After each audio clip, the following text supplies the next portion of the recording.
must be our goal and our guide. And all that we strive for as a human family, dignity and hope, progress and prosperity, depends on peace. But peace depends on us.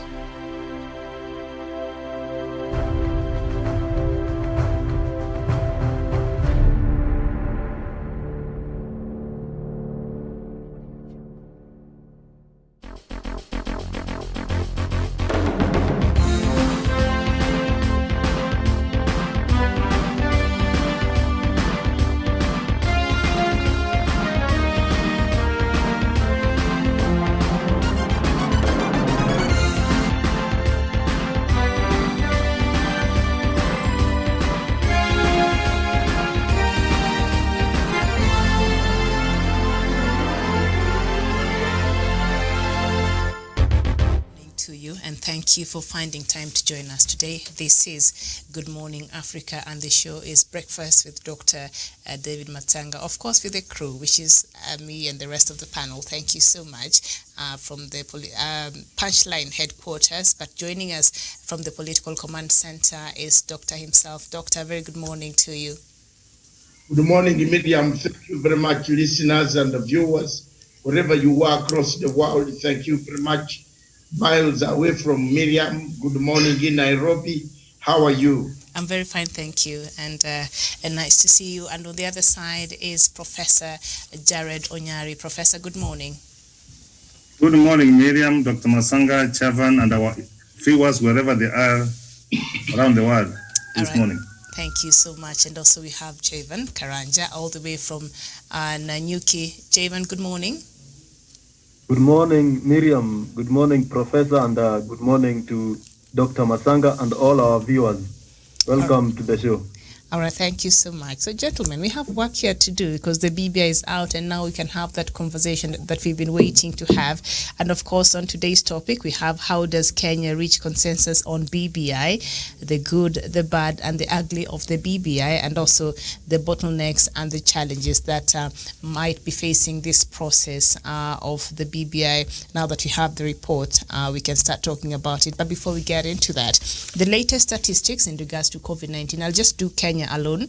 We have hit 50,000 and we're standing at 50,833 cases. The death toll is 934 and recoveries stands at 34,832. The rest of the cases we shall look at later on in the afternoon show. So let's just get into the headlines this morning, and I see one of our topics there has been captured here on the Star newspaper as saying Uhuru and Raila headache over BBI consensus. That is the Star newspaper, and it says calls for a non-contested referendum-dominated speeches at the Bomas. Doctor, I heard, even perhaps a few leaders there saying that perhaps a non-contested referendum could be a better way of uniting Kenyans. What are your thoughts on that? It would be the best thing to have, but it can need to be achieved. Those are the questions that why I brought this topic. It would be the best referendum, a consensus referendum, a referendum that says, let's all agree things are not as good as we are, but let's not contest against it. Let's not have questions. We can play a yes referendum. We get the percentages and move on. That is okay. But when you see pitfalls of insanity littered on this journey, great journey by some leaders, the same leaders who are supposed actually to keep us on tour, to keep us, they are saying they want now late. Yesterday, you saw a clip of the president in London Chatham House, telling people that accountability comes with winner does not take all his accountability, a new prime minister, a new vice president, and that is accountability. Now, he turned the whole thing into a circus. He said, who is including posts? We are making posts for people. So this type of geopolitics cannot take us anywhere, and I don't think, Miriam, we shall be able to, people will be able to reach a consensus in Kenya. Thank you. All right, Professor, a non-contested referendum. How is that going to work? Because for a referendum, I guess people are supposed to vote if you agree or not. But how do you think this could work for us if we were to take the non-contested route? Miriam, that's good. That's good. Consensus, if there is a way it can be reached, fine. But Miriam, we are 47 million Kenyans. Do you want to tell me that we will always be agreed as if we will be shepherded as sheep to the, and we accept that? Miriam, this process for BBI has been around for 24 months. Some, up to this point in time, they have not given their views. In fact, some were criticizing. Here is the report Kenyans want. There are some Kenyans who don't see anything wrong with the current constitution, Miriam. There are some, those who are asking, let it be implemented fully. So Miriam, from where I sit, I'm telling you, even if the consensus you are talking about, maybe the consensus among the political class, if that's what they want to achieve, fine. But Miriam, let me tell you, 2005, we had a referendum, it was contested. No won, and Kenya remained. 2010, we had the referendum for the new constitution. Yes, won, Kenya went on. So Miriam, the steering committee has come out with the BBI report. They have given recommendation. Our duty, Miriam, is to go through the report. And if you find it, that it is okay, when the referendum will be called, go and cast your vote. That's how I understand about democracy. I'm guided. We will never have 100%. Even if by those ones who agreed have reached a consensus. But there are those ones who will say no. I am a true believer of democracy. I want someone to read and take a position. Then the majority have their way, the minority have their say. That is the democracy I understand. So the consensus you're talking about the consensus when someone is already arranging his troops to oppose the BBI draft. So let us not waste time. Let the time which is needed to be done by members of parliament, have the necessary bills, and we go for the referendum, Miriam. If a yes won, Kenya has won. If no has won, that's what the majority of Kenya want. That's how I look from where I sit, Miriam. All right, and that story is on page 4. There is no political will from the side of the deputy president, and there's no point for us to push him to accept something he does not believe. There's different things, Miriam. Him is so much concerned with the 2022 elections, and every opportunity he gets is poking holes on BBI, and is not telling us what he wants. Okay, very well. Thank you. Very well said there, Professor. That story is on page 4 of the Star newspaper. It says President Uhuru Kenyatta and his handshake partner Raila Odinga have a huge task of building consensus on the BBI report to avert a divisive and polarized referendum. So let's just underline divisive and polarized referendum. We saw what happened during that time. We had the other referendum. So the two leaders' calls for a non-contested referendum on the BBI report appear to have hit a snag, with many voices opposing sections of the document. Jevon Karanja, is it even possible to have a consensus referendum? And if should we go for that, what would that look like for us here in our democracy? Yeah, thank you very much. And I think this is a referendum. This is a process that we are bringing to heal Kenyans. And it's a process that many will agree and others will disagree. Therefore, it will be good if we reach a consensus where maybe go for a contested referendum. It should be nice because we will save these things of going around doing all these campaigns of no and people doing the no campaign and the yes campaign. Maybe it will give the president a good time to continue fulfilling his legacy. I think that should be nice. But in our case and scenario, because we are here to deal with facts, I don't think the team that is opposing right now will reach to a consensus and start supporting the document, because they already have issues with the document. Therefore, I think as it stands now, we'll go for a yes or no kind of a yes or no referendum without reaching that consensus, because people have issues like the team of Tanga. They have issues with the IBC. They have issue with the judiciary. They have issue with the Senate. Therefore, this is something that will not be reached that easy. And maybe because I don't think there is any window that we are being told to give additional recommendations to the steering committee. I think even the steering committee work is almost expiring. And I think the document as it is now, that is what we'll have going forward. And those people who have issues, then those are the people who will oppose.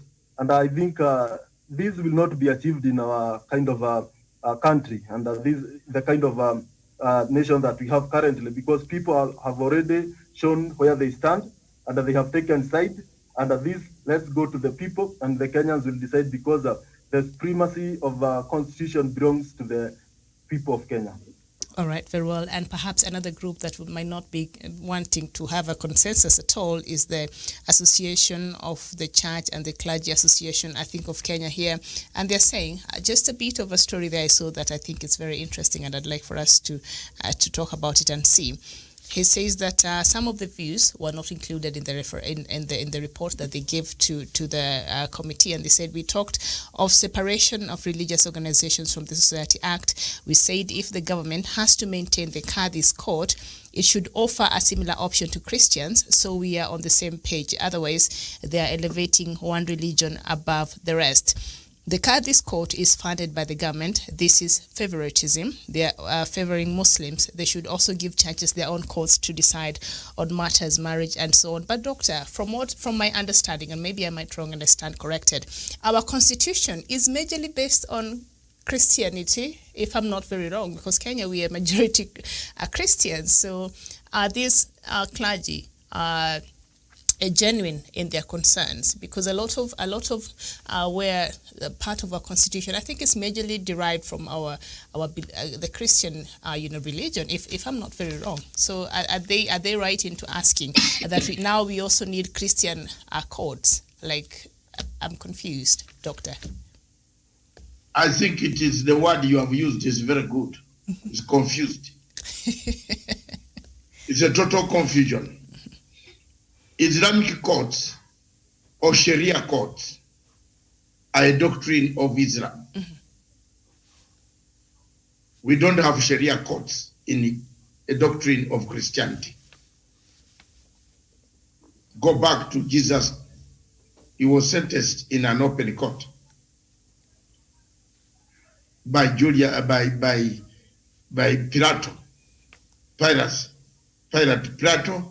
Pontius Pilate, sentenced and handed over, and then washed hands. He did not sit down alone.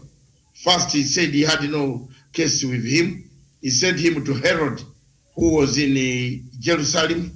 He was brought back. Herod gave Jesus one of the garments.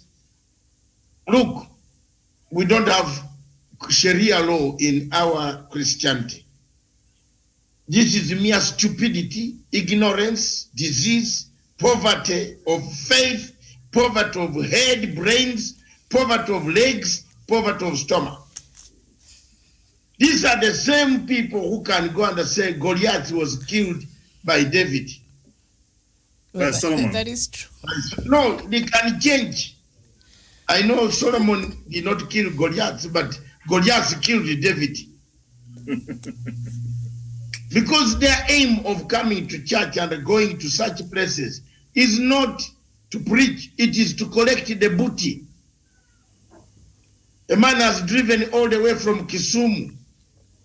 His aim is not even, he doesn't, at that moment, he doesn't think about Jesus. He's thinking of how much money are they collecting to go back with in Kisumu. That he forgot the religious connotations that he has as a respectable religious clergy who preaches to a folk who people come to confide their secrets. We don't have Sharia law regulations and courts in Christianity. We have only open courts, fairness courts. Sharia law regulations are very different from any open of these courts. We have, for example, any conflict resolution manager like me and Onyari, I have done conflict. Uganda today uses what we call mataput. Mataput. Mataput is alternative mechanisms of law, of court. If you have raped somebody's daughter, if you came and killed somebody's daughter in Luoland in northern Uganda, and this is happening now. Yesterday, the landmark case where the courts in Uganda allow you to go back to use mataput. I introduced it when I was negotiating the Uganda peace process. 120,000 Ugandans armed returned to Uganda. They are there. They went back to the villages and said, we are sorry. We came and raped, we came and killed because we had a commander who told us to kill. If you go back without one leg or half a leg or half an arm to show you have killed, you will be killed. Diminished returns. And therefore, Mataput in northern Uganda today, Miriam, is working so efficiently. Yesterday, we had a case of Mr. Akena, who was shot by a couple at a roadblock, at a traffic light. They went to the family to make compensation. To Mataput, all what you do is to jump an egg. And when you jump that egg, you don't go back and do anything else because you will never have peace. You sit, you walk on eggs. They break down and touch your legs and then jump, bring cows, bring chicken, bring goats, and give to the other family. That is what we did in northern Uganda. Today, northern Uganda is very peaceful. But for Christians in Kenya to ask BBI to include them a court of their own, whom do they want to sentence? We are 90% Christians. 85. Kenya is 95% Christian. So you want to sentence who apart from this extra courts? The Muslims were minority, and that's why they were catered for by their Sharia law, by the regulations of Islam, right from Prophet Muhammad. So tuambiane ukweli. These things of telling lies in Kenya is what is heard. Today, from today onwards, I am not going to keep quiet. And if you are a hater, you come to my Facebook or Twitter, be prepared to be told the real, nothing but the real, but the truth. And this morning, I kicked off the campaign. You saw it, Miriam. It is 200 against 200. It's now 250 against 250. There are people supporting me. Don't call me names. Don't call me Ugandan. So what? I am a Ugandan. What have I done wrong? Nothing. Have I changed my identity? No. Did I come and buy an ID? No. So what will you add on my value, Professor? I'll remain a Ugandan. But then the Uganda that you are insulting is where Mr. Ruto gets money wired through laundering and delivers to buy wheelbarrows. Umeona leo? Sio wacha tuchomane, Professor. Do I buy wheelbarrows? Where is he getting the money that he's buying wheelbarrows? I have evidence of banks wiring money and the woman who collects the money. So don't play with me, boy. I have been around this region in these activities of guerrilla tactics and rebel tactics like Raila. Haya, wacha tuendelee. Studio I. For us, we are rebels. I am a rebel. I have I ever gone back to Museveni to ask for that give me some money and then we finish? He ate my money and he's taken over everything of mine. But I'm not. The children coming now here, boss. These children, some of them who don't worship in their feet, they want to harass me. I have suffered. I've left this thing for my children. I have grown up children, Mr. Professor Onyari. One of my children is, one of my brothers is the only constituency in Uganda, in Eastern, which is people power. You can't pass there without my signal. Then you will see the results. You will see the results. I was in these activities, it is coming on this Sharia pettiness. Let's not lose the focus. Pettiness of people asking for petty things that we also want a court of our own. These are the same clergy who go and crowd themselves in Karen looking for handouts from Ruto. They have forgotten to preach, like that Bishop Oginde. He can't preach. Let him go back to drawing architecture. He's not a preacher. He's in this for cheating. Kuiba. Usiku. Wanafanya deal usiku. Kwenda. These are things that are annoying people. Kenyatta can talk to you peacefully. Me, I can even go away and talk. In fact, if I'm away, it will be worse. Have you seen Miguna talk about me? Nye wa Kenya. Have you seen him talk about me? Let him try. Even for one day. Let him try. Write one.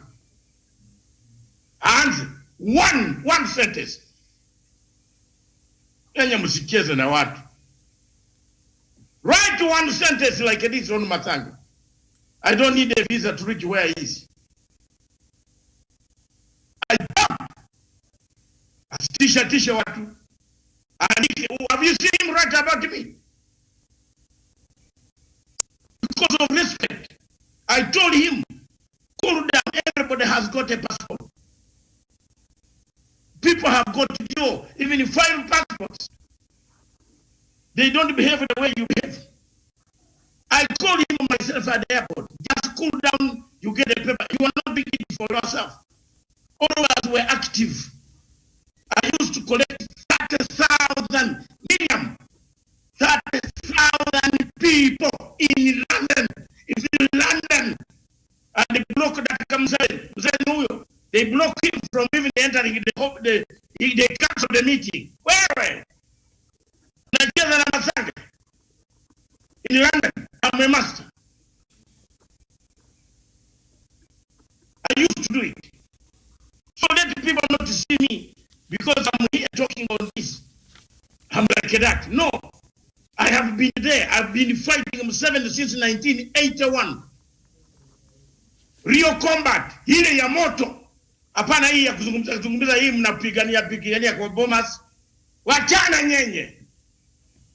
Rio heaven fire. Where? Yen. Heaven fire. When you people have your nation together. Let this country come together. We have seen conflict. We have lost loved ones, wives, fathers, sisters, brothers. I have lost many. Am I not happy today?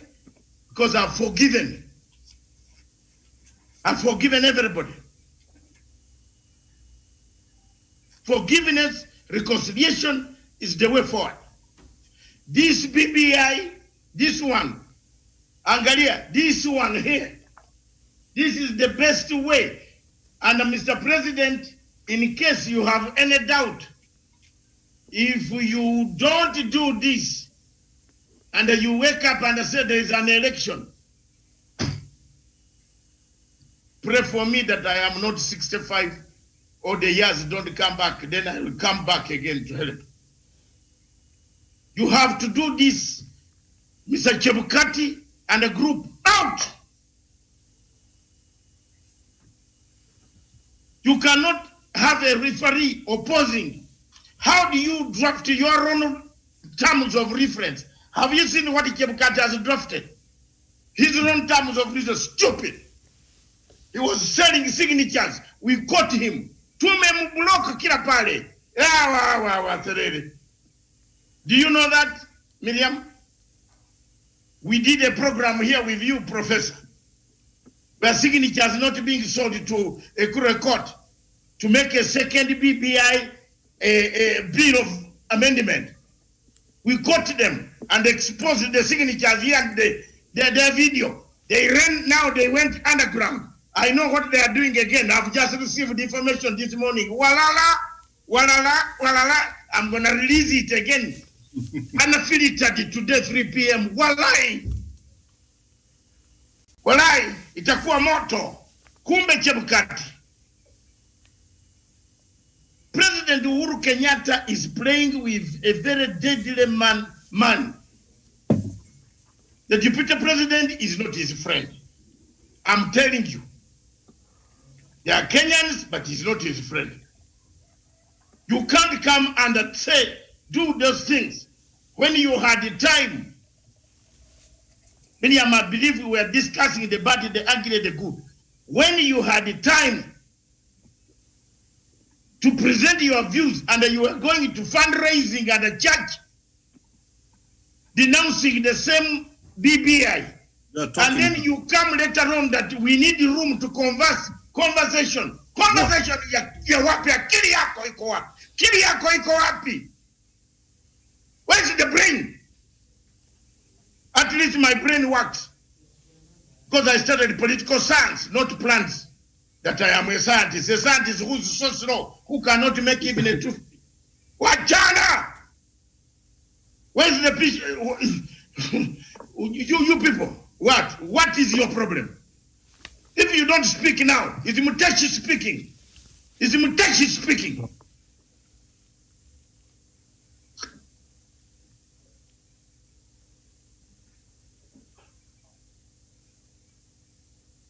Stress people. You are stressing people every day. This thing is very simple. Kenyans can sit down, agree. There is a group that can say, we don't want. Let them go at the poll. In fact, let's not say consensus. Let's leave it. Wakuje. Wakuje. Wakuje. Mr. President, don't ask for consensus. Watch it tuoneshe Ruto that he has nothing. There is one thing again I want to tell you. There will not be another president from the Rift Valley for now. Ulikuwa nataka usikie Mr. Hello? You wanted to hear? That is the truth. Yes, Moi ruled for 24 years. Uhuru Kenyatta and Kibaki have ruled for how many? Forget it. There is no politics. You people, if you go that route that you want this president, you will not get it. Let the campaigns start. The marginalized side out there will gang and finish your candidate. The people of Mount Kenya cannot again put a candidate for president. It's impossible. Leave other people. The problem with you Kenyans, you don't speak this thing out. Then you go and then buy pangas and wait. Mnanunua panga usiku. When you speak about it like I am speaking now, the pain goes away. Look at me. I've spoken for 42 years against someone. My pain has gone away. It's gone. It's gone. When I look at my children have grown, my pain has gone away. I know what has happened to me. My pain is gone. I don't even have anger, no clue, no hate. That's why when Museveni comes to Nairobi, he's in the same hotel. I'm also drinking my cognac. Not his money, my money. When he comes to London, I'm drinking cognac. Not his money, my money. When you go to Addis Ababa, we meet. Because we shook hands and said, don't ever call me. Don't run back. Just run forward. Ruto is running back on the president. Yenye you are keeping quiet.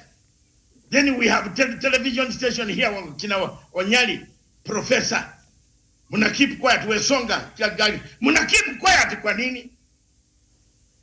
Who is running back? He doesn't like the president.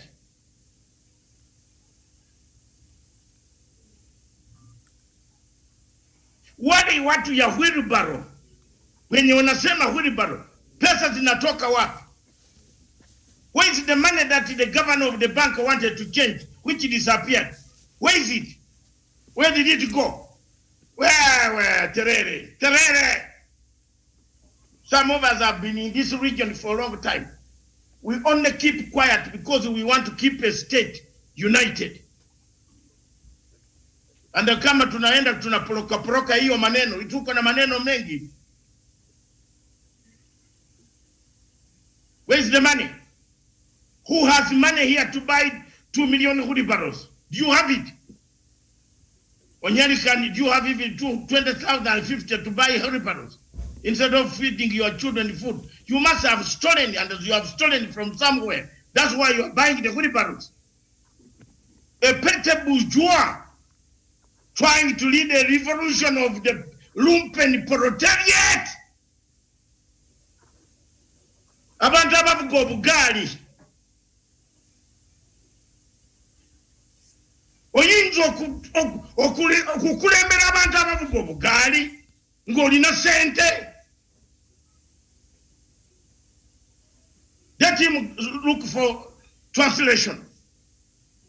Peter bourgeois pretending to be leading wheelbarrow men when you have stolen from the same bourgeois you call dynasty. You are bringing class struggle. Watu watakufa hapa. The Hutus kept quiet, the Tutsis kept quiet. They shouted to Kofi Annan that people are calling us cockroaches. Kofi Annan kept quiet. What happened next? What happened next? Miriam, what happened next? Mr. Omar Onyari, what happened? Professor Onyari, what happened? Million people died. Well, Songa, what happened? Yeah, almost 1 million people died in Rwanda genocide. Yes. And talking about that yesterday, Dr. Masanga, I happened to converse with a certain layman who was telling me how a conman was offering to give him 1,000 shillings so that he could give him his genuine 500 shillings. And he went on to tell me that, there's no reason, there's no way someone would offer you 1,000 shillings so that you give him 500 shillings. For what reason? You've not worked for him. And he told me that even for William Ruto, the deputy president, when he buys you a wheat, he gives you a mkokoteni. This is not the money that he has worked for. It is money that he stole from the National Youth Fund and other various departments of the government. We're Songa. If you look at the number of Chinese who are lining up in Intercontinental Hotel, I have pictures. Whom were they going to meet? Yes. Short Chinese with suits, briefcase, cash. Yes, Harambe, they are headed to the Harambe House Annex. Hiyo pesa ndio tunanunua wheelbarrow. Now tena unakuja a petty bourgeois, you want a lead lumpen proletariat. Look for that English. Dr. Matanga, I am not Mutahi Kunyi because I have never done any business. Yes. Business gani mimi nafanya kwa Kenya iko wapi? Did I find 16 million shillings on my account? Bure. I'm as poor. I I beg people to help me. If I'm not, my children will help me. Send me 500 pounds and I eat.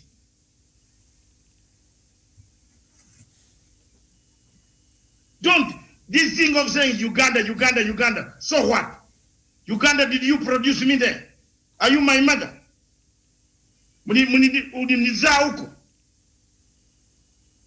I had to choose where to be produced, I would have asked to be produced in Wakaka, in Malakisi.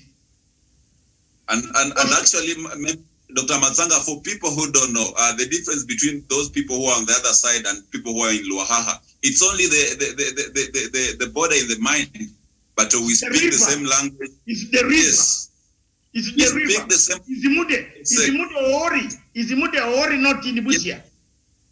And then is Agre Ori, not in Uganda. And let me tell you, Dr. Matsanga, even where I come from, I have a brother to my grandfather who is in Uganda. He has been living in Uganda for the longest time possible, and the entire clan is there. So for people who don't come from the border, it's very difficult to understand some of these things. So it is so bigoted. Yes. Don't say those who, they are a special unit of people who uproot people from their homes. You know the culture is being transmitted on social media. They are home uprooters. They uproot you from your house. That's why they are saying go to Uganda. They want to uproot me. What about if I want to go to South Africa? I can go. Yes, and that being the case, Dr. Matsanga, then we have to ask if the deputy president, today we saw in the newspaper that the Muteshi, the man who had grabbed his land, passed on, and we have to ask, did he compensate the late Muteshi for the proceeds, the illegal proceeds that he made during the tenure which he used his land for his own agricultural purposes? That is the topic of discussion. Let's bring this the reality. The biggest problem people have here, Kenyans, don't want to be told the truth. This BBI is coming. President said read. But people prefer a wheelbarrow. I have seen myself, when I write a very good thing, people read my name. They go on, even right now, look at the Lumpens. These are the Lumpen proletariat. Abafu Gobugara, Abagara wheelbarrow. The Sagara wheelbarrow. The Nimuna Uganda wow. We want to go to the work in Zidayu. They say that I am translating it in English. I am not in a need of a wheelbarrow. And none of my children will need a wheelbarrow. Because I empowered them with education to have no wheelbarrow. And I have empowered their grandchildren, my grandchildren.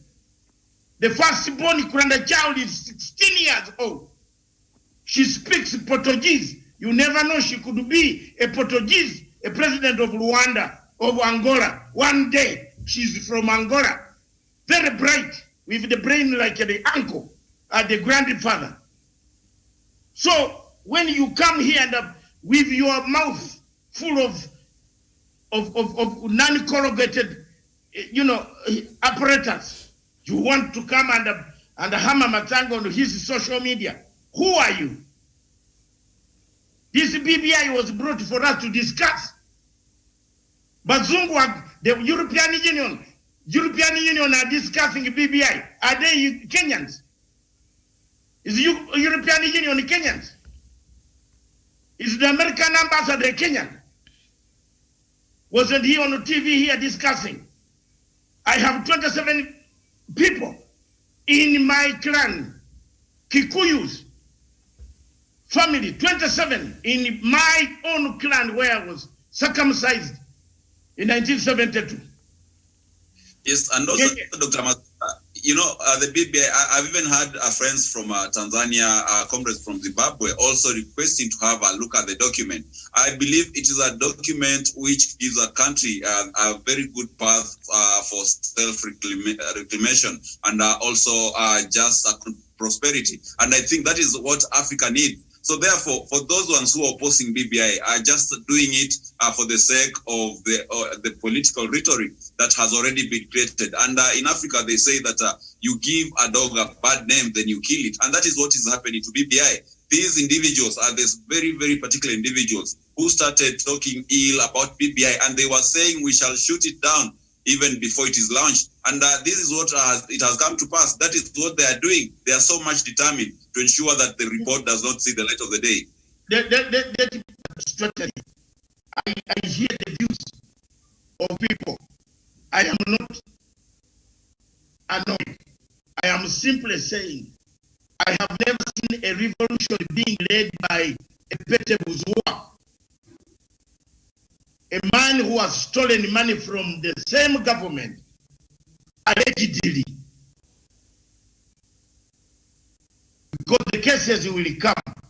I am not against, and I have never seen, why should you go and give a man a wheelbarrow instead of giving an industry, a cottage industry, that will employ more youth?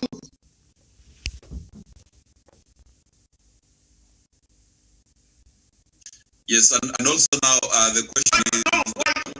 Miriam, we're so away fast. Why doesn't the deputy president build an industry in Eldoret that will employ 2,000 youth instead of giving them wheelbarrows? How many wheelbarrows in his Rift Valley is he giving people? Why is he giving wheelbarrows from Mount Kenya? Why? For them to remain on wheelbarrow? Eh? Yes. I have no problem. He can give out the wheelbarrow, but then at the end of the day, a sensible government must ask, where did you get the money in this type of inflation to buy all these things? When did you buy them? How did you buy them? Who stocked them? Who is paying for them? Where are the receipts? That is the work of Kinoti. I'm not Kinoti.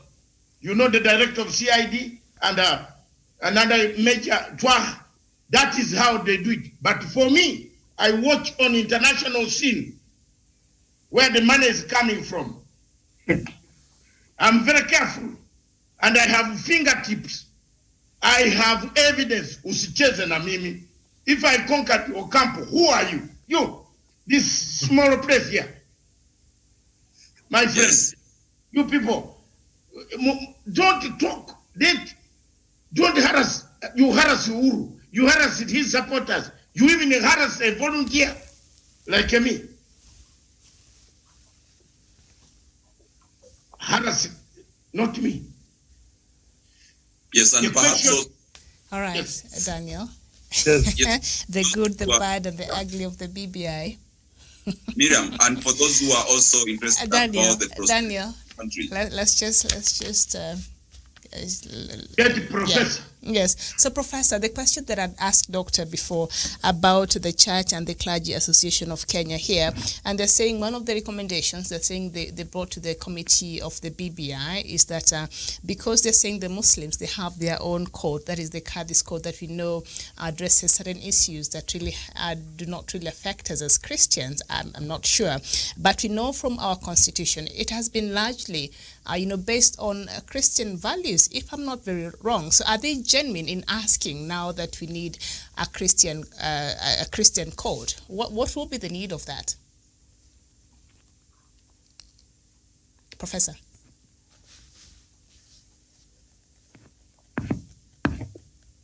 Professor. All right, Javan, go ahead while we wait for Professor to come in. Okay, thank you, Miriam, for that question.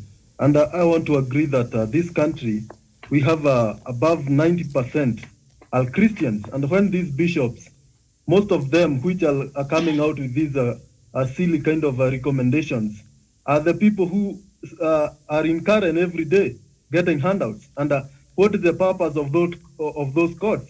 We know as Christians, we read the Bible. And the Constitution, as they say, is based on Christian knowledge and Muslim knowledge and other religious other religions.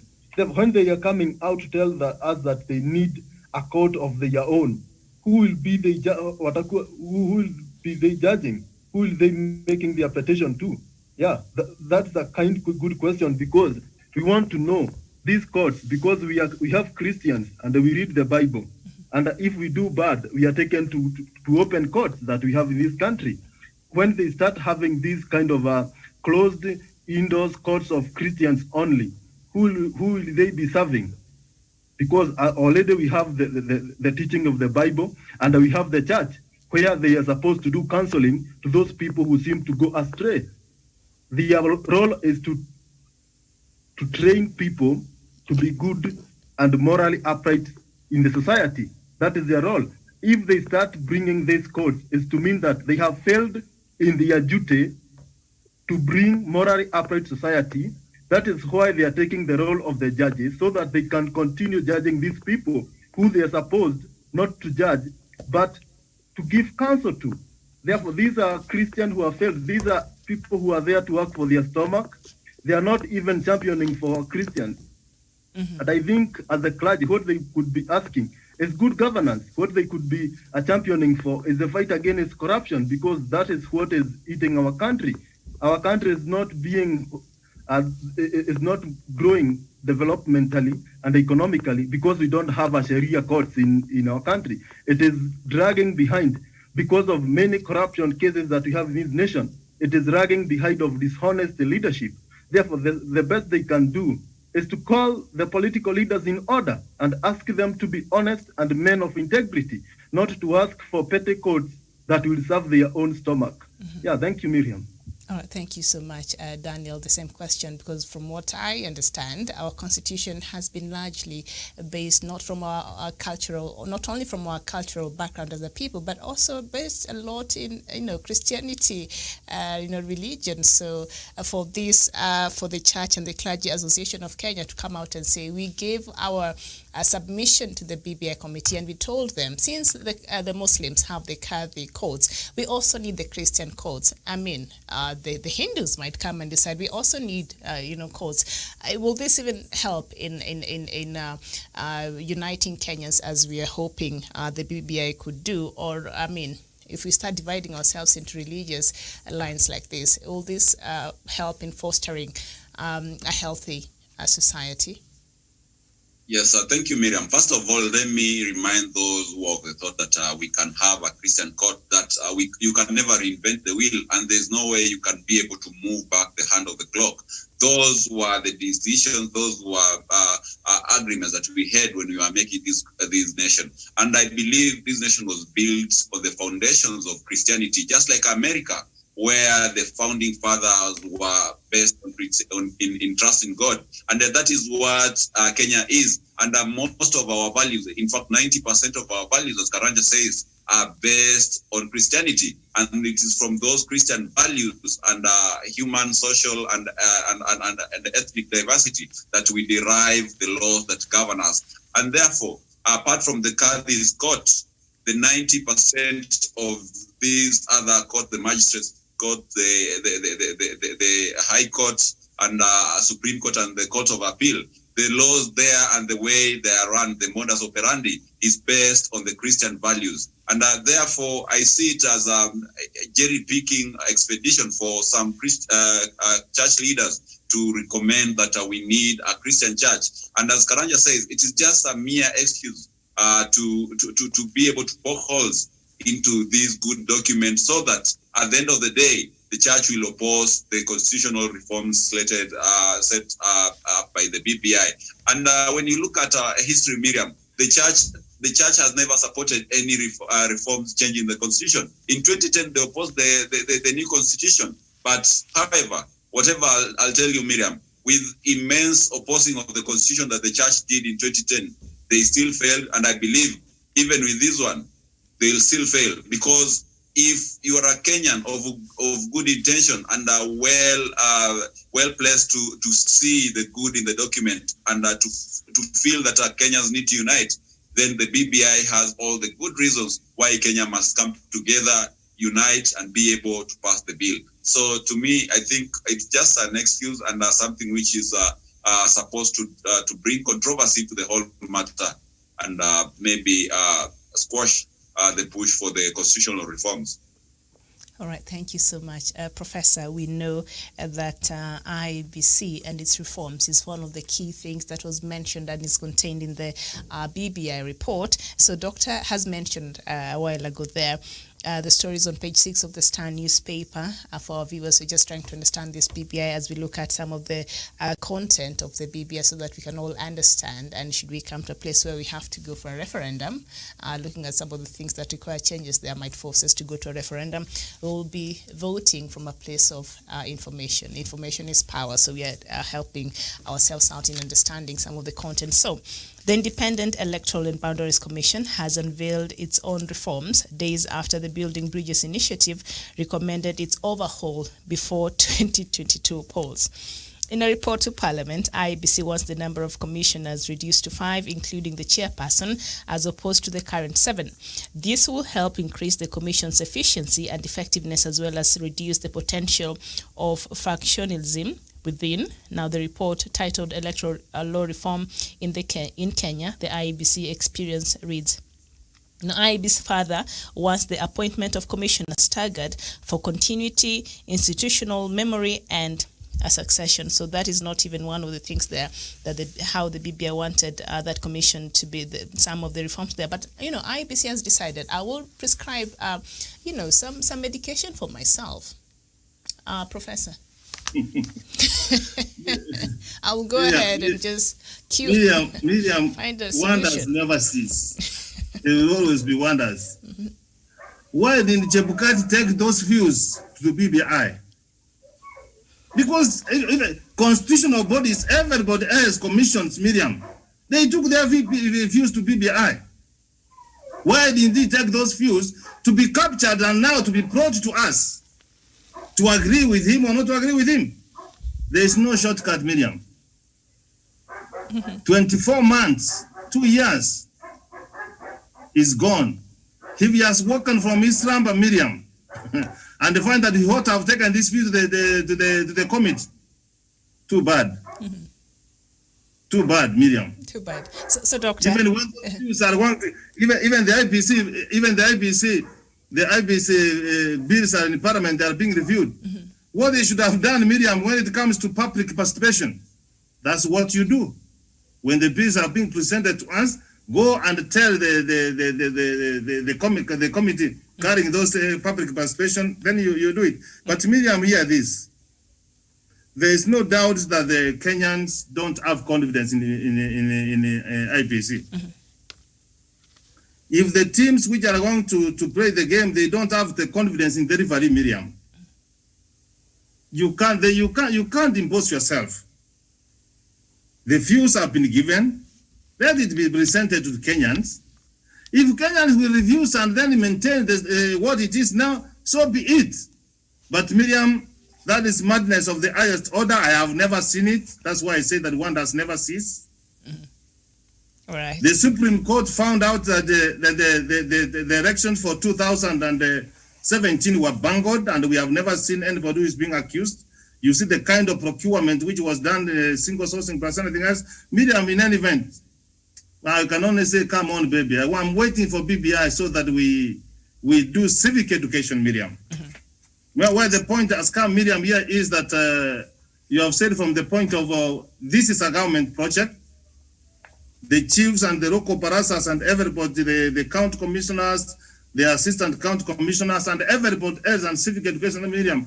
Now more effort is for us now to read this BBI document and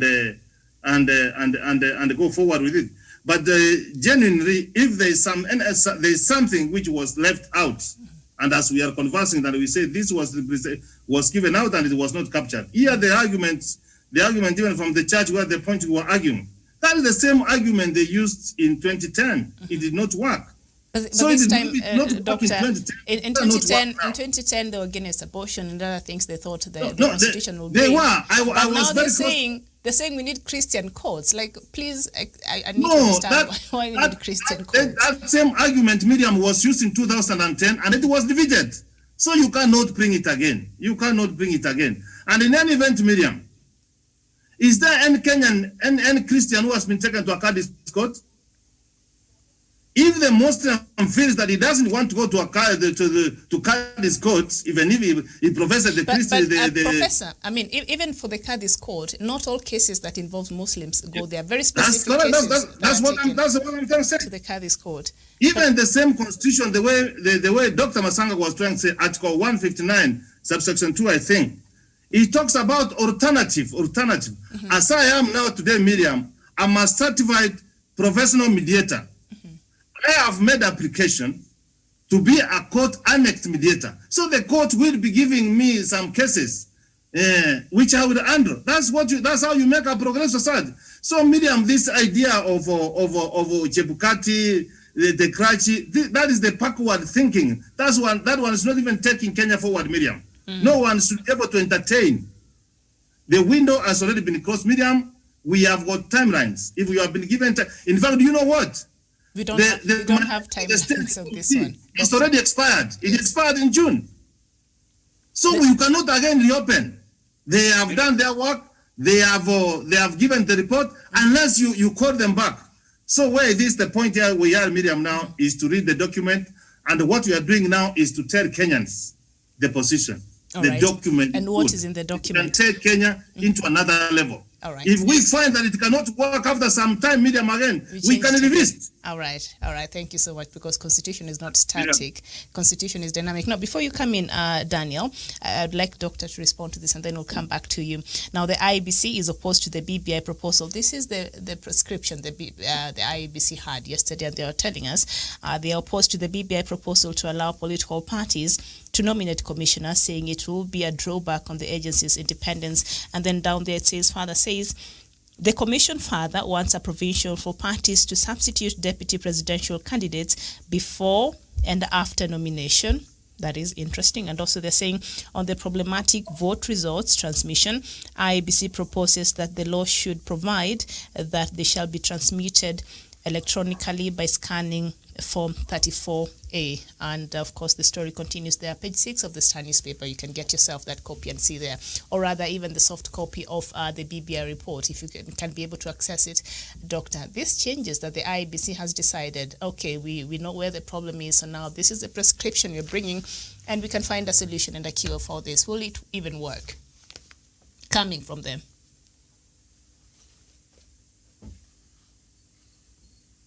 Doctor?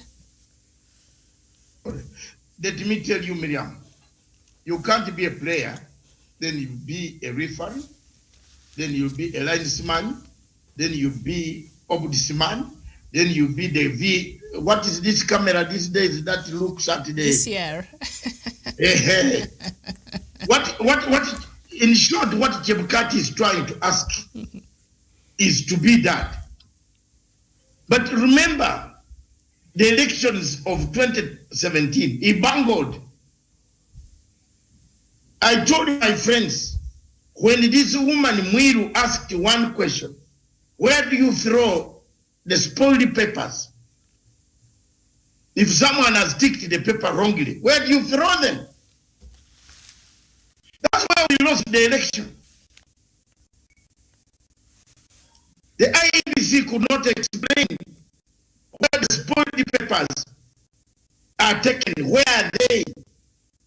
You remember what that woman brought us down, Kamisa. It was over. And I just told people, let me go and have my brandy. Let me go and get my bottle of brandy or nyari. I started drinking in preparation for a new phase of campaigning. I told them. They are still watching. Some of them are watching my program now. Say we have lost. Tumeanguka. So,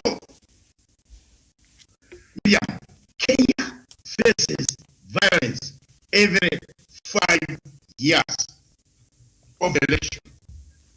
When it comes to election, now it has started even 2 years, 3 years in advance. We have already lost about 3, 4, 5 people.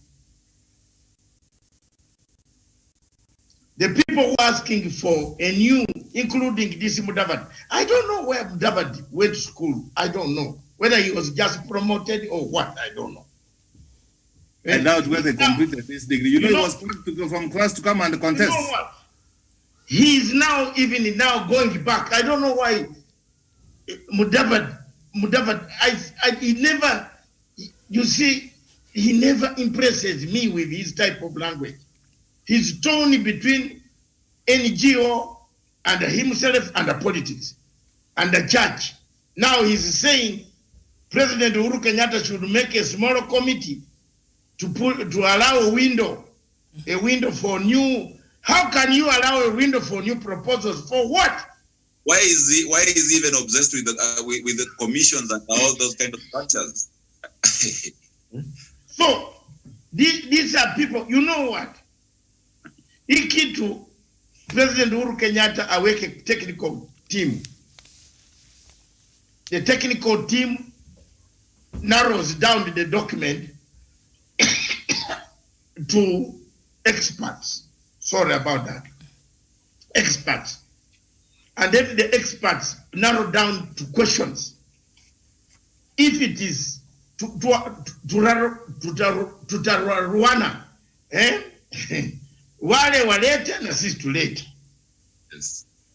Kwa hisabu kura, if Ruto wins with his wheelbarrow, yes, that's all. Kenya is not going to die. Kenya will not die. Chungwa won in 2005, but they lost in 2007. Yes, and what Kenyans must understand that in a democratic country, we must not all agree to this BBI document. We have those of dissenting voice, and we shall allow them to go their routes. So I support you, Dr. Masango, on what you are saying. Let us meet at the ballots, and then we shall know Yes, there are people on our chat who are saying we have not stopped anybody. If you should, the production team should put the number of our Zoom all the time. If you want to join us, zoom in. Usikie moto nia kwa choto. Aya, Doctor, kuna sehemu pia hapo wanaleta moto hapo kwa joto, who are saying, you know what, there's something ugly about this BBI now that we're looking at the good, the bad, and the ugly of the BBI.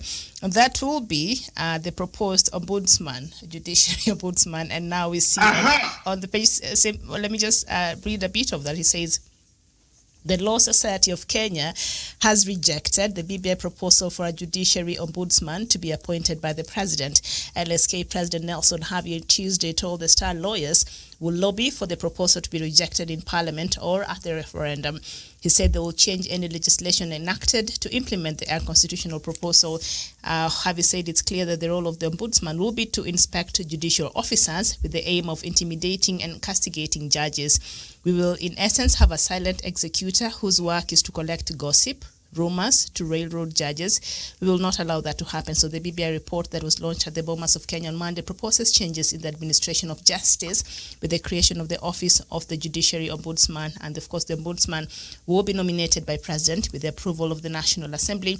The tenure of the office holder will be 5 years. So he's saying this person or this ombudsman office will be to collect rumors and gossip. That's what Harvey says. Doctor, you just go first. And then you know what? Yes. Mr. Harvey is saying that because he bribes these judges. Harvey has never won a case between a cat and a rat. Show me one case, apart from looking for women and drinking beer and then celebrating unnecessarily. Has he ever won a case between a cat and a rat? No. His cases are both. He wins through buying, through knowing the judges, through knowing the people who are going to be on the bench. Isn't it? Everybody in Kenya knows why Harvey can go and oppose. But Harvey, before we talk about this ombudsman, Harvey, we are removing him. He's gone. We have already infiltrated cut the 3/4 of the lawyers in Kenya now. Soon they are moving a vote of no confidence in Harvey. So Harvey will be a common lawyer shining Ruto's turkey shoes. You know, those shoes from Turkey that you wear every day, they were songas. I can't wear those type of things on my legs. You know, they are very, they are very disturbing. Onyali, don't try. You wear shoes on your feet or on your legs. Why are you wearing shoes on your legs? well, I am doing the African way, Rio. No, just on your feet. But Doctor Daniel, yes. Let me finish my point. All right, go ahead. Miriam, ombudsman, in any democracy, there is an ombudsman. Yes. Even in London. For example, London has 2-tier systems of ombudsmanship. There is what we call constitutional review, which goes to the House of Lords. The final.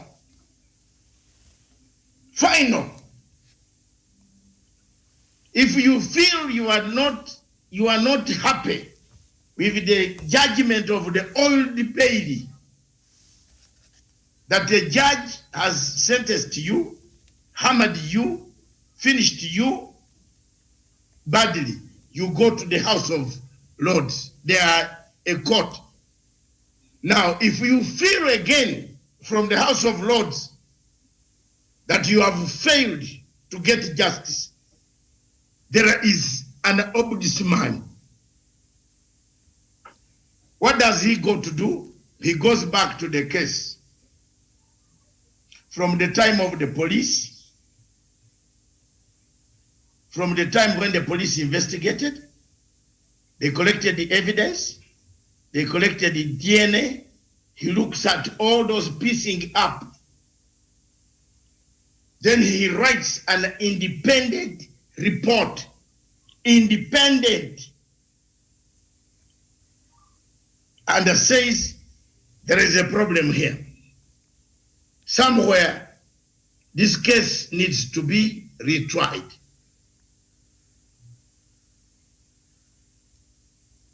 And that is the role of an ombudsman. A democracy that, if you are going to change it to parliamentary, you need an ombudsman, surely. You need an ombudsman. For example, the Supreme Court says it is over. When really someone came and married your wife, anakuchukua bibi yako, the one you have stayed with for 56 years, and he walks with his wife in the town, and you feel you never wronged the wife. But the wife says, I left him because he's none, is this, is that, is that. Where do you go? You go to ombudsman.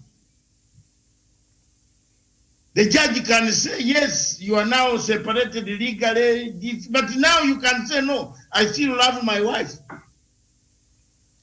Because I have 4 children with him, with her here. And my friend here is working with my wife in the town, telling people that I was useless. You are grieved. Miriam, you are grieved. Ombudsman cures injustice that could have been committed on Professor Onyari illegally. For example, the police don't give you a lawyer. They don't give you a telephone to call a lawyer. You are next of kin. That is already an ombudsman case. If you go back and tell them, when I was taken to the police, Central Police Station, I was not given a chance to make a call to tell Miriam that, Miriam, I was coming for dinner, but my dear, I have been arrested. That is something an ombudsman can pick from there. Mnaendelea mbele. There is nothing wrong here. These guys, Miriam, in a nutshell, these guys, the same group, the same forest, the same monkeys. Mm-hmm. Those who are refusing an extended executive, include Deputy President Ruto. He told the people in London that a better executive is the one winner takes all is not very good. Now he came to Kenya, he said, no, It is very bad here. We know who will be this and that and that. You see, these are derailing. Let the president not listen to this garbage. Let the president just go ahead, put a committee of technical experts who can narrow down the question and wacha watu waende kwa kiwanja. Kwisha.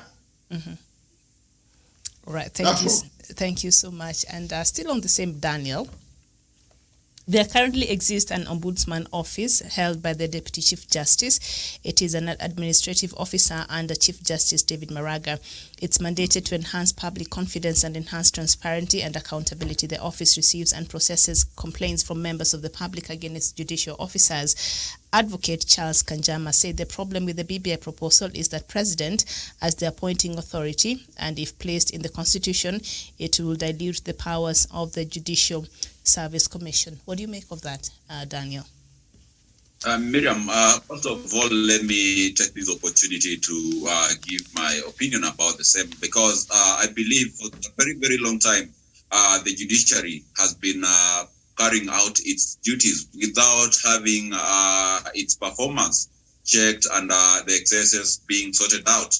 And this has not been this has not been happening to other departments of government. Of course, we have other departments being checked and the excesses being put in order, and that has been the modus operandi for most departments in government. So therefore, as Dr. Matsanga has clearly crowned it, we need the Office of the Judiciary Ombudsman to make sure that at the end of the day, the judiciary, the judges are not involved in any kind of activity that will see the derailment of delivery of justice. So that is a good thing. And anyone who opposes that, I believe these are the same people who use dubious ways to win, to have their way in the corridors of justice.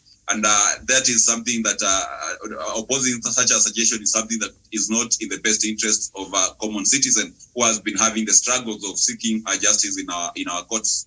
And number two, you've talked about Nelson Harvey and perhaps Charles Kanjama. These are lawyers, and we know whatever happens in the corridor of justice. In Kenya, if you ask the common man in their struggles to seek justice in our courts, you will hear more stories of a justice process that has been aborted due to a lawyer giving out bribes to the judges. You saw whatever happened in Waititu with that magistrate called Brian Haemba, paying a bribe so that someone gets a bail. And that is the transaction that takes place in our corridors of justice. And therefore, for us to have a very clean, prudent, transparent, and effective judiciary, we need also to put our judges under the check, so that we ensure that no particular judge will contravene the rule of law, will go against the morals and the ideals of our nationhood, and we ensure that justice is served without any bias, basing on the principles of equality and free and justice itself. So, to me, I think they are a bit deluded to think that. These will dilute the process of justice in our courts. To me, it is a step that ensures that judges work in a very competent way and in a transparent manner without contravening the same law that they apply. Mm-hmm. Right, thank you so much. Now, on the front pages of the Standard newspaper, there it says eyes on Uhuru and Raila, and something there that we talked about here, and it's a concern that Dr. raised when we were after the launch of the second draft of the BBI there. Leaders turned to President Kenyatta and ODM leader Raila Odinga on the way forward after Bomas meeting ended with no clear roadmap. Doctor, you're very clear yesterday and you mentioned this. And so let's see what some few people here are saying. Kamotho Waiganjo, who is a lawyer, he says policy and administrative provisions don't require a timeline. Tax reforms and other related issues can be done immediately. Kenya Law Reform Commission can draft the bills targeting statutory reforms and take them to Parliament. And Charles Kanjama, the lawyer, also says we need clear timelines for the implementation plan so that people can know whether there is room for further discussion or outright implementation. Karanja there was no clear roadmap after the launch of the BBI process. Like, what next? What do you make of this? Thank you very much. And there was that question before I answer that of judicial ombudsman, and I think we need a person who will regulate the powers of the judiciary, because some of these judges may make their judgment based on their own understanding, or maybe this judge has come out home angry because they had a dispute with her wife or husband, and he make a rash decision. And for me, I think we have excessive power in the judiciary. And for my take, I think if we go on, if we grow our democracy going forward, we need to have judges elected, because we can't have judges who are appointed by the same judicial services, giving all supreme powers to the Chief Justice, who can also nullify the presidential elections. And these guys, they're only benchmarked and appointed by 4 or 5 people. These people need to be elected so that they feel they have an obligation to serve the majority of Kenyans. And I think that should be the way going forward. On that issue of whether we have a timeline and a deadline to this issue, one, we must appreciate the steering, the BBI steering committee, because now we are on a second phase, because we had the phase of collecting views and of the first BBI report. They came with the report. We went for the validation process where Kenyans give their views. Therefore, what we have now, we may not have that timeline now, or maybe the government and the handshake team did not come with that deadline on when we'll go for a referendum also. But on my understanding and knowledge, I hope that team is well prepared. The president is a man of knowledge and understanding. He knows what he is doing, and we should not try to make him be on a mood that he must give us these things at once. Let's go through the process. This is the process. This is the time to read. After we read, they will tell us what next, whether those bills be taken after being taken to Parliament and so on. And they will bring the question. We need to do so. If we not go for the consensus route, and that is the way we should go as a country, and we should not rush. Everything is in order, because we have come, these are 2-year journey, and we have made a progress. Therefore, I hope moving forward we have a great way to go, and I think this team is a great team, is a great mind, and these are people who give us direction. We cannot abandon this journey at the middle. We must reach the destination that was designed to be. All right, thank you, Professor. The Judiciary Ombudsman, I'm sure you have something to say about that, and also the concern about the not clear roadmap after the second launch of the BBI, a second draft there. Miriam, the introduction of Ombudsman in the PPI, its aim only, Miriam, is to make the judiciary accountable. That's all that we want to keep on, Miriam. People should not be able to read the Maris. Because as it is now, Miriam, you know Nancy Barasa, the former Deputy Chief Justice, you know what happened in the saga. She only picked a guard just like that. That was enough to send her home. And later they reconciled, and then they said it's unfortunate, it could have not been happened, because anyone can make a mistake. The current Chief Justice, Miriam, takes the letterhead of the judiciary. He writes to the bank, and then the DCI want to arrest this person because she has committed a crime. As she prosecuted in the court, we are being taken in cycles. We are being taken in cycles. We are being taken in cycles. That's one of the things that we need to be done. We have got 41 judges who are supposed to be appointed. Some of those 41 judges, some are the serving judges who have been saying they are corrupt.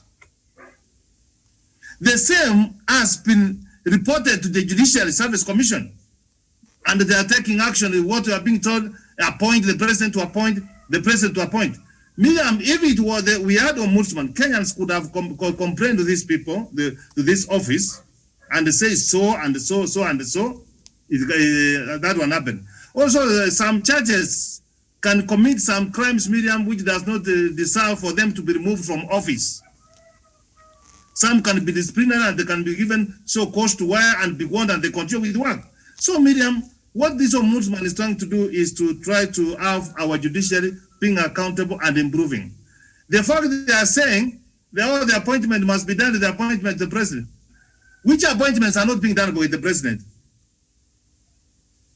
The president appoints, If it goes to the parliament, if parliament does not agree, the name is returned. The other day, I saw one of the assistant registrars of the political parties. The young man did not meet the criteria. Parliament rejected the name. So Miriam, that kind of argument that does not hold water. Miriam, this is what we are trying to progress, where Kenyans can go and complain, and the ombudsman sees in the registry. So he will be carrying his agendas. This is some of the agendas that I have. That is something good, Miriam. About the roadmap, which did not come out of Bomas. You know, Miriam, I did say that morning, and that's why I don't understand where the intelligence of this country are really advising the president correctly. The deputy president could have not even been given the opportunity to speak to a document which you don't believe in. What was he going to say? He has been going around the country. He has been going around the country, castigating, in fact, giving misinformation to the supposition, which is aimed at creating position for the people. Why didn't he say that one in Bomas? Because he knows he was speaking lies. So from there, that's how he was able to disorganize the event, which was properly organized. In fact, the roadmap was there when the president had his speech. But as you have said, when the president does not read, his speech is always very angry. Always, wherever he stops, when he becomes on the night, he takes the speeches. So maybe the roadmap, Professor, maybe the roadmap was in the official speech, was contained there, and he didn't get to read the official speech. I don't know. Yes, Miriam, hear this. The stone which starts rolling, it continuous gathering momentum. I'm telling you, the stone for BBI is moving on. The members of parliament will be meeting in Naivasha to hammer the consensus and agree some of those bills. In fact, from those members of parliament, they only want those bills to come in parliament, and which they would require them, they will pass them. So on that one, I agree. On matters of policy, the way Weganja is trying to say, we don't need a roadmap. But what we want to know, Miriam, we want to have this business dispensed by August next year, if everything is done. And I hope that they will have August next year as something in mind to guide them to achieve that. Because we want this to be done 1 year before election, that we have got the constitution has been amended and we move on. All right, thank you so much. Doctor, end it for us. Daktari.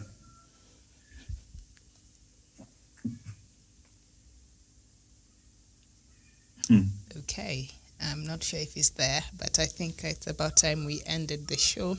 Doctor, are you there?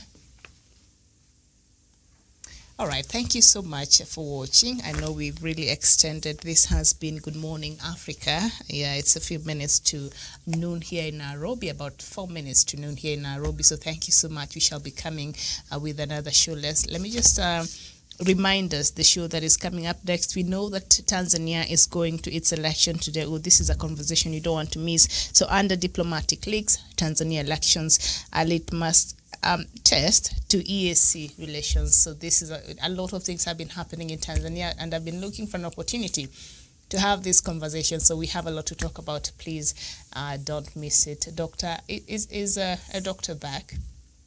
Yes. All right. I was still consulting Dar es Salaam. And before we go to Dar es Salaam, we end this one first, and then we'll come back to Dar es Salaam after the break. Yes. Sorry about that. It's okay. I need to drink more water. Yes. Some warm water and some honey will be just fine. Lemon.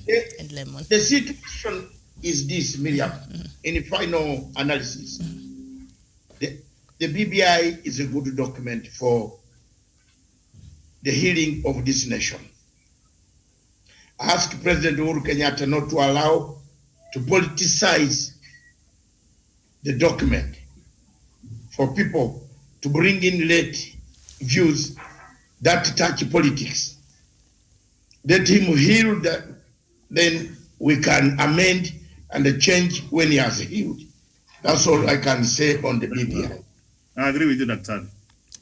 Thank you so much, Doctor. So Please don't go too far. We shall be back with the diplomatic cliques and look at Tanzania and what is happening there and what is at stake for the East African community should President Magufuli be re-elected. And most likely he will be re-elected. So we'll have that conversation. My name is Miriam Ogutu. Thank you, Dr. Matanga. Thank you, Professor Onyari. Thank you, Daniel. Thank you, Javen from Ananyuki. Stay there. We shall be back after this. Bye-bye for now.